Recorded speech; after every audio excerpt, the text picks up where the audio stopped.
ఇక్కడేం చేస్తున్నావు? అది అమ్మ కోసం వెయిటింగ్.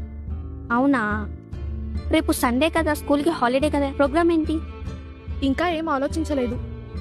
అవునా, అయితే రేపు నాతో పాటు చర్చికొస్తావా? చర్చా?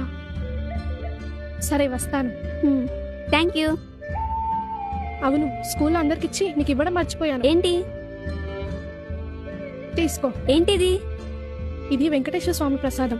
వెంకటేశ్వర స్వామి ప్రసాదమా? నాకొద్దు. ఎందుకొద్దు? మేము దేవుడిని నమ్ముకున్నాం. ఇది కూడా దేవుడి ప్రసాదమే. అయినా వద్దు, ఆయన దేవుడు కాదు, సైతాన్. నేను నీ మీదున్న గౌరవంతో రేపు చర్చికి రావడానికి సిద్ధపడ్డాను. కానీ జస్ట్ మా దేవుడి ప్రసాదం తినమంటే దేవుడు కాదు సైతాన్ అంటున్నావు. అంటే మీకు టేక్ రెస్పెక్టే కానీ గివ్ రెస్పెక్ట్ లేదా? నీతో పాటు నీ చర్చికి రావాలి, కానీ నాతో పాటు గుడికి రావు. కనీసం మా ప్రసాదం కూడా తినవు.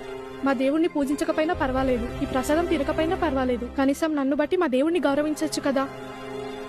దీనినే పరమత సహనం అంటారు. అది నీకు లేదు.